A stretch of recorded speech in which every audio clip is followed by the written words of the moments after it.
138 करोड़ की जनसंख्या वाले भारत का जीवन प्लास्टिक पर आधारित है। क्या ये सच है? चलिए आपको थोड़ा पीछे लेकर चलते हैं। प्लास्टिक को सन 1907 में बनाया गया था। इसने लोगों को सस्ती और सुविधाजनक चीज मुहैया करा दी।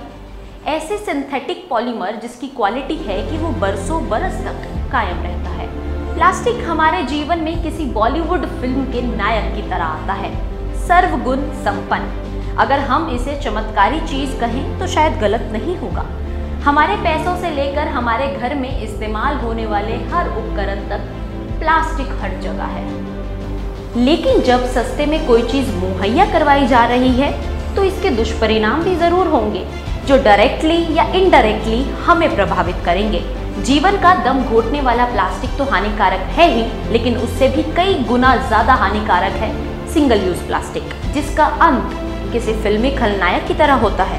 15 अगस्त 2019 को स्वतंत्रता दिवस के अवसर पर प्रधानमंत्री मोदी ने लाल किले पर राष्ट्र को संबोधित करते हुए अपने संबोधन में दुकानदारों तथा प्लास्टिक निर्माताओं से प्लास्टिक से दूरी बनाने का संदेश दिया था। आप अपने दुकान पर एक बोर्ड ये भी लगा दीजिए, कृपा करके हमसे प्लास्टिक की थैली की अपेक्षा न करें। वही 5 जून 2022 को विश्व पर्यावरण दिवस पर प्रधानमंत्री मोदी ने घोषणा की कि भारत 2022 तक आपूर्ति बंद करने का संकल्प लेता है। प्लास्टिक बैन को लेकर राज्य सरकार द्वारा 25 फरवरी को अधिसूचना जारी की गई थी।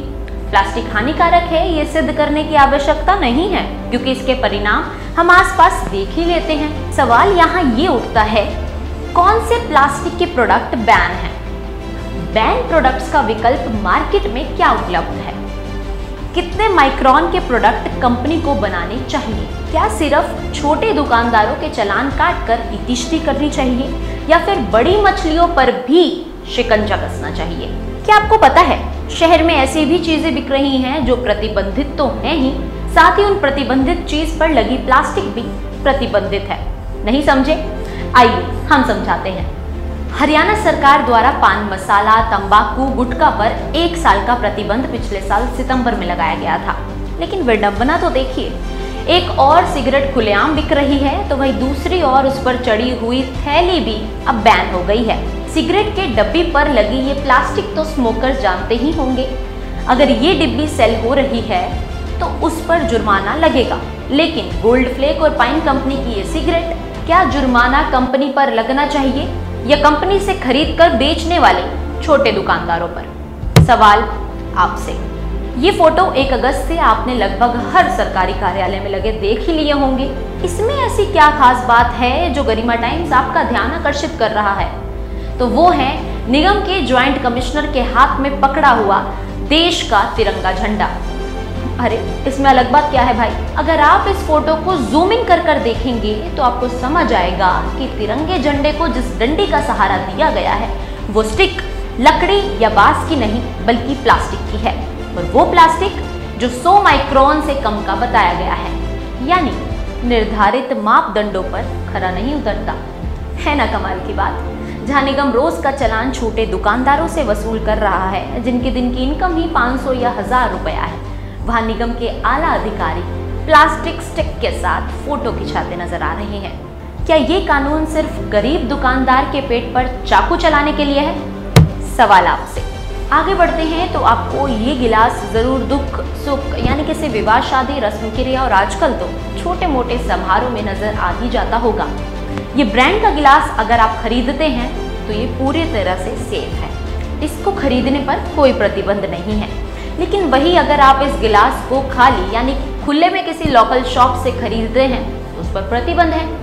एक तरफ सरकार आत्मनिर्भर भारत पर जोर दे रही है तो वही दूसरी तरफ जो जागरूक नागरिक अपना व्यापार शुरू करना चाहते हैं तो उनकी उम्मीदों पर समय से पहले पानी फेरने का काम भी कर रही है।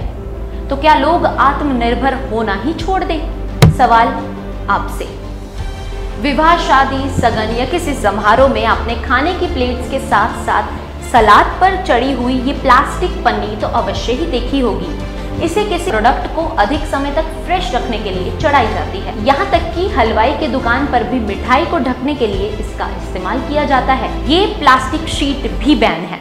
इसका विकल्प है भुट्टे के स्टार्च से बने पेपर या बटर पेपर। लेकिन वही कुछ केटरर से जब हमने इस विकल्प के बारे में बात करी तो उनका कहना था, बिना देखे कौन सा ग्राहक सामान खरीदेगा। बटर पेपर विकल्प सिर्फ सुनने में अच्छा है, करने में नहीं। इसका विकल्प जल्द ही कुछ और निकालना होगा। सवाल आपसे। अधिकतर दूध की थैलियां, ब्रेड पर चढ़ी हुई पन्नी, कई बिस्कुट बंद पैकेट आज भी 50 माइक्रोन से कम की पैकिंग में नजर आ रहे हैं। तो क्या इन पर रोक नहीं लगनी चाहिए? सवाल आपसे। अब बताते हैं आपको कि कितने माइक्रोन के प्रोडक्ट्स कंपनीज मार्केट में उतार सकती हैं। 12 अगस्त की अधिसूचना के आधार पर प्लास्टिक कैरी बैग की मोटाई 30 सितंबर 2021 से 50 माइक्रोन से बढ़ाकर 75 माइक्रोन और 31 दिसंबर 2022 से 120 माइक्रोन तक की जाएगी। इसके अलावा प्लेट, कप, ग्लास, कटलरी, कांटे, चम्मच, चाकू, ट्रे, मिठाई बक्से, निमंत्रण कार्ड और सिगरेट के पैकेट पर लपेटे जाने वाली प्लास्टिक को 100 माइक्रोन से कम के पीवीसी बैनर शामिल हैं। वही पैक्ड फूड आइटम्स जैसे दूध, दही, ब्रेड, छाछ, लस्सी आदि के इस्तेमाल होने के लिए प्लास्टिक की 50 माइक्रोन से ऊपर का होना आवश्यक है। हम सरकार के फैसले का विरोध बिल्कुल नहीं कर रहे, बल्कि हम तो उनका समर्थन कर रहे हैं जो ऐसे कमेंट हमारी प्लास्टिक बैन से संबंधित पोस्ट पर कर रहे हैं। यानी कि जहां से नाला बह रहा है, अर्थात निर्माता पर रोक लगानी चाहिए कि वो इसका निर्माण करे या ना करे, ना कि गली के नुक्कड़ पर अपनी आजीविका चला रहे छोटे दुकानदारों का चालान काट कर। इन सभी सवालों के जवाब का इंतजार हम कमेंट सेक्शन में कर रहे हैं। नमस्कार।